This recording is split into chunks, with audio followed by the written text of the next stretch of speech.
Près de 120 personnes ont pris part le 23 janvier dernier à la première édition de l'événement Horizon économique, organisé par la Chambre de commerce et d'industrie de Vaudreuil-Soulanges et Développement Vaudreuil-Soulanges.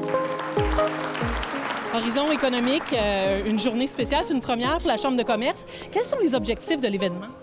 Bien, c'est d'informer nos membres de la Chambre, de les informer puis de leur donner des pistes de solutions pour participer à la relance de cette économie-là. On sait que l'économie est un petit peu plus chambranlante ces temps-ci.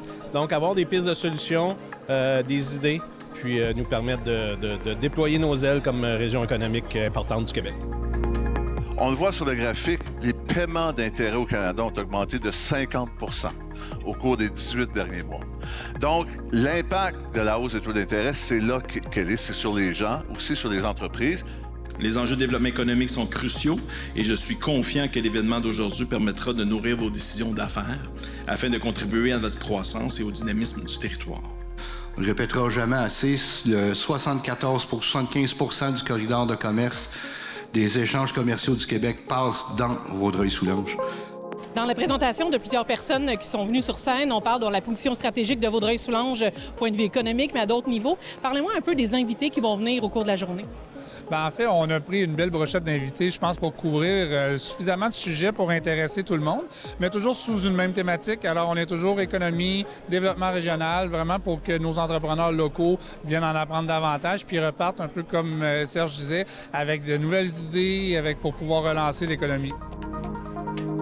L'introspection, bien, on a la capacité ici de vous démontrer que des entrepreneurs ont fait des introspections et ont pris des initiatives de développement durable. Il faut qu'on se mette en action rapidement et pas seulement sur ce qu'on lit dans les journaux, mais sur les choses qui sont des bases de travail, si vous voulez, pour améliorer le marché de l'emploi. Là, je décide de passer au 5.0. Non, c'est plus vrai. Ce que je veux, c'est créer un milieu de vie stimulant, encourageant, dans lequel, oui, je vais avoir de la technologie, mais pour l'humain, avec l'humain.